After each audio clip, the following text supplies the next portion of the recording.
We were sitting in Sunday school, and this really tall, thin guy walked in who I'd never met or seen. I've been married to Brad for 28 and a half years. And I'm Brad's daughter. I'm Brad's son. And I'm Brad's daughter as well.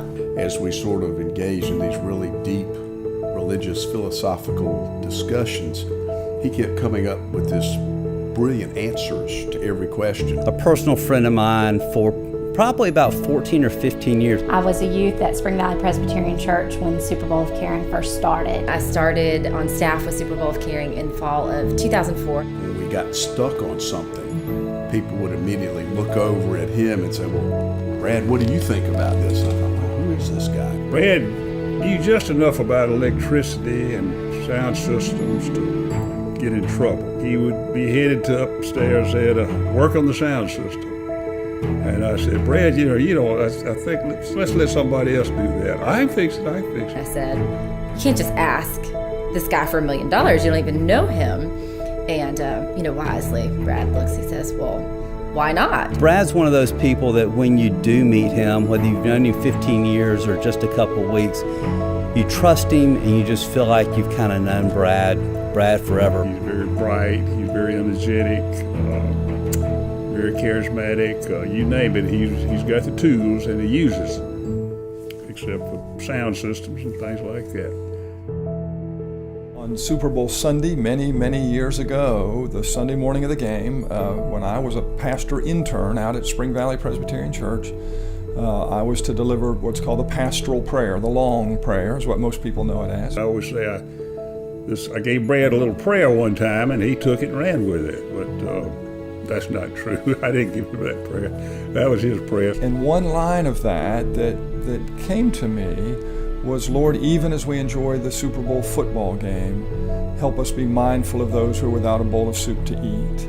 And of course the game would have been played that night, and so there was the prayer, there it went, probably in and out the ears and minds of most people, but for some reason it stuck with me. Brad was taking a shower, and I was in the bathroom outside the shower, and he shared his idea of the Super Bowl of Caring. What would happen if all of us who are in worship the Sunday of the Super Bowl football game or that weekend would give $1 each?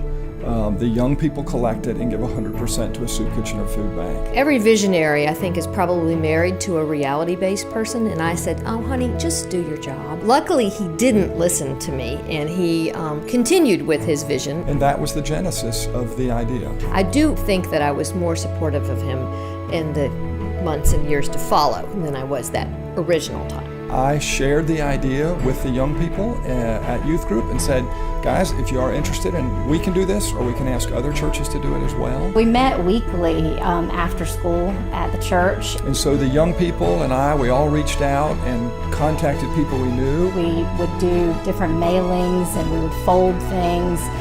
Pretty much every youth group event involved doing something for Super Bowl. Even then, the sense of excitement and joy in the young people was evident that there was something here that we needed to keep working with.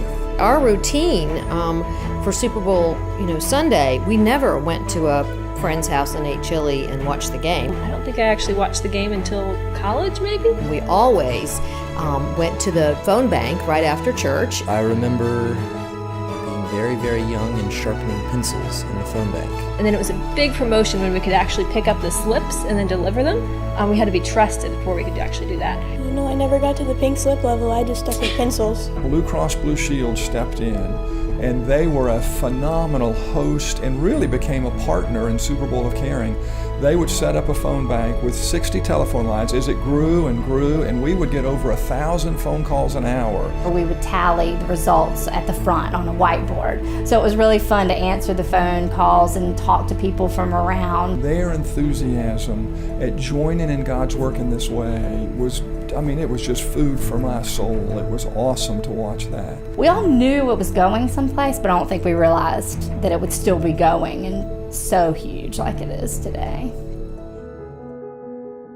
This community is where it happened. I do not think that was by accident. I absolutely think it was by the providence of God. I don't think it would have happened in other communities. The pride, I think, of this community and the people in Columbia is really exceptional to know that Super Bowl of Caring started here. It's a claim to fame for Columbia. Columbia was big enough to have the vision, and yet small enough where people were willing to do it and to share their gifts and talents. When we looked at the core values of what Super Bowl was about and what we were about, they really matched up. It was really an ideal place to have it be born, and it's really been fun to see the way the community has embraced it and gotten involved. Because you can walk down the streets, you can go to Harvest Hope, you can go to Transition Center, and the need, while great things are going on to serve it, has really never been greater. There are not too many charities, I think, certainly of that scope or magnitude, that were actually started right here in our own backyard. The memories and the stories that come with Super Bowl